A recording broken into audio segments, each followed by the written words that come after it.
What's up mga friends? Kamusta po kayong lahat? It's a new day once again. And today is Saturday. Hello mga friends, how are you today? So ngayong araw ay napakainit po sa labas. Yan. Grabe yung sinag o sikat ng araw.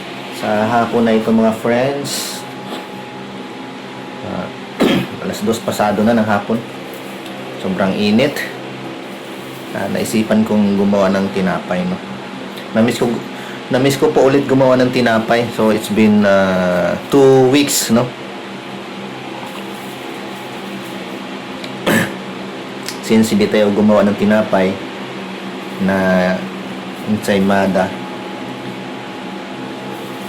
So iniinom ko nga pala, no? Herbal. Kasi sama yung katawan natin, no? So ubo, sipon. Kaya ito herbal yung iniinom ko. Last week pala dala ako ng yung ating chiffon cake sa Pasig.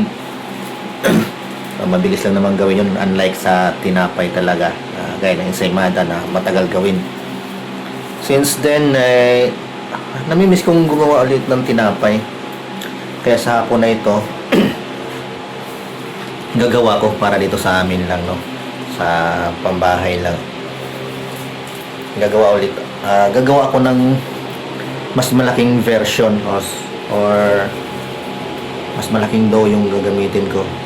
Kasi usually doon sa binibenta natin is around 41 to 42 grams per dough lang yun, no? So try kong gumawa ngayon ng mas bigger, 70 grams try ko.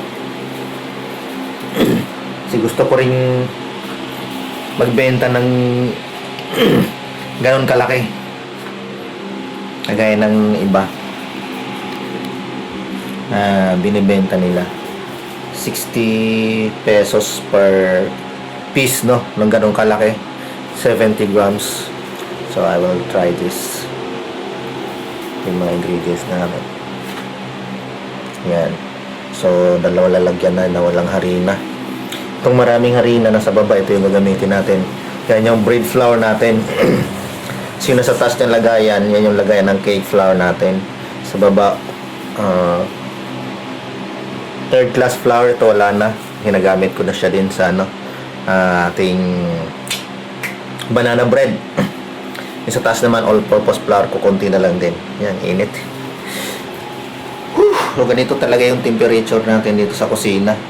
Lalong-lalo pag gagawa tayo ng tinapay, hindi na pwedeng malamig yung temperature natin pagka gumagawa tayo ng tinapay dahil kailangan nating paalsahin yung dough natin, di ba?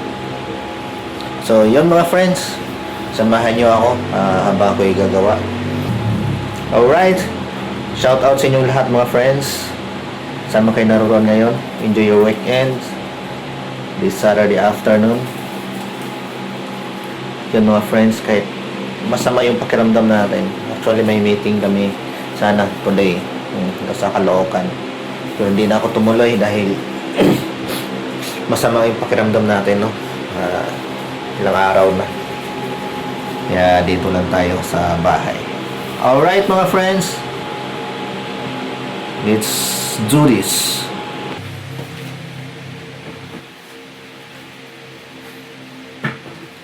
Milk, sugar, yeast, margarine, salt,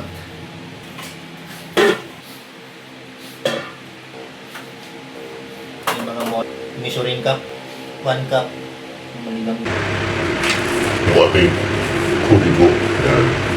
So hindi ko pa talaga fully kabisado lahat ng ingredients. So nagre-rely pa rin po ako sa aking kubi ko. Nahirap na magkamali. Milk,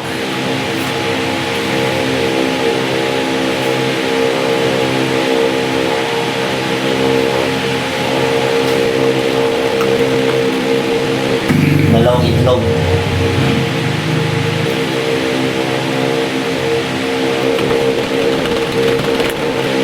so ito siya 1/2 teaspoon.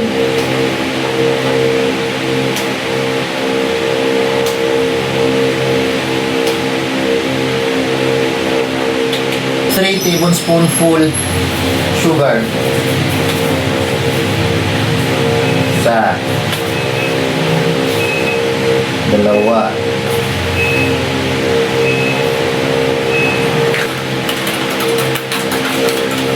Mekos-mekos muna natin ng maigi mga friends. Mekos-mekos lang hanggang ma-dissolve.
Yung ating bread flour or first class flour, 3 and 1/2 cup.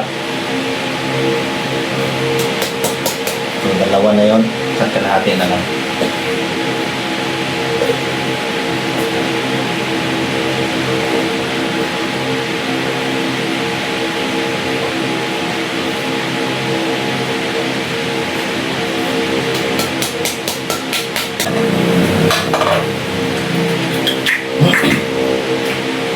Yung salt natin 1 teaspoon.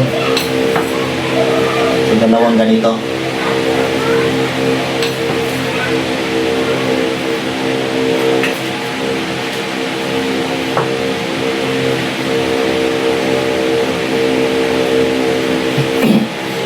Mekos-mekos na natin ito mga insan.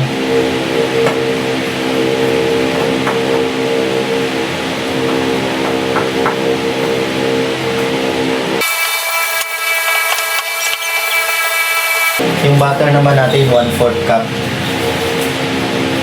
Malambot na.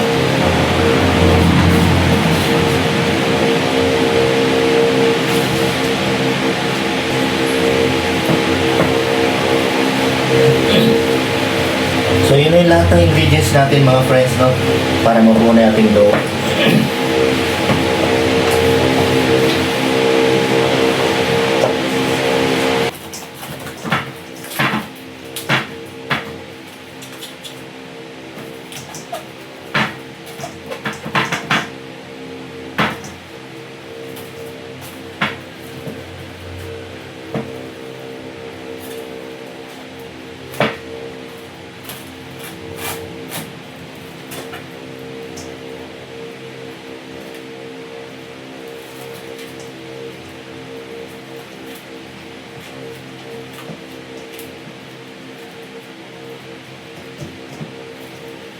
At ito na siya mga friends. Yan.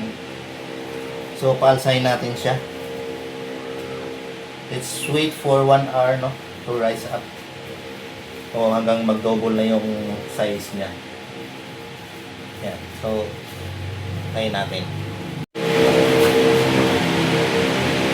At habang mag-aantay tayo doon sa ating pinapaalsang dough, maglagay na tayo ng margarine dito. Papanyahan na natin ito ng margarine. Ito yung gagamitin nating molde.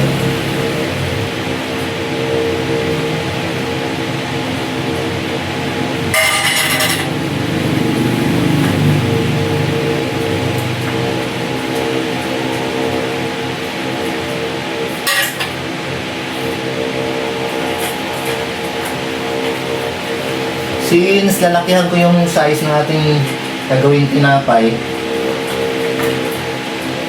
para mag-double the size siya, instead of 24 pieces na gagamitin ko na ito, try ko muna yung 12. Kung kukulangin, sa kanila ko mag-add.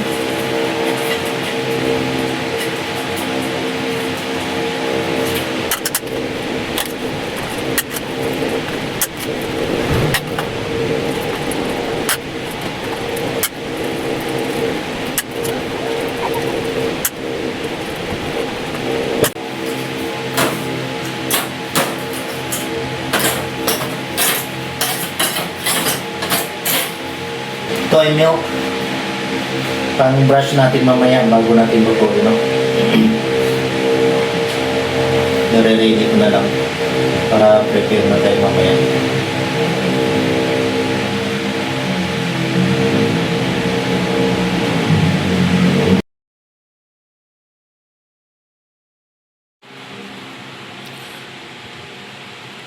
At eto na nga mga friends, yung ating tinapay, no? 15 pieces lang po yung nagawa natin daw sa isang masa natin. So, bawat isa na ito, ang timbang ay nasa 71 to 72 grams, no? Per piece doon sa dough niya, yung sa cut natin kanina. So, look at that. Napakaganda po ng pagkaluto natin. At sabi ni Commander, wag na lang daw muna lagyan ng toppings niya, yung cream cheese mixture natin at yung cheese na toppings natin as is daw muna ganito dahil kami dito sa bahay ay inuubo, so ganito na lang daw muna, walang matamis. Alright mga friends, next week tatanggap na ulit tayo ng orders, no? So this one, itong ganito kalaki, si 71 to 72 grams yung bawat isa. Ang price po nito is 60, no? 60 pesos per piece. Yan. So titignan natin kung magkasya sa box natin yung 5 or 4 lang ba. Ganyan po siya mga friends pag nilagay na natin sa ating box, no? So 4 lang isang box. Bale 240. Tama. 60 times 4. Ayan, 240. Ayan, wala pa yung toppings, raw pa lang yan. Though luto na siya, pero wala siyang toppings. Alright, so pag nagbenta na tayo niyan, 60 per piece, 240 isang box. Okay, yan lang muna mga friends yung video natin ngayon. At salamat sa patuloy niyong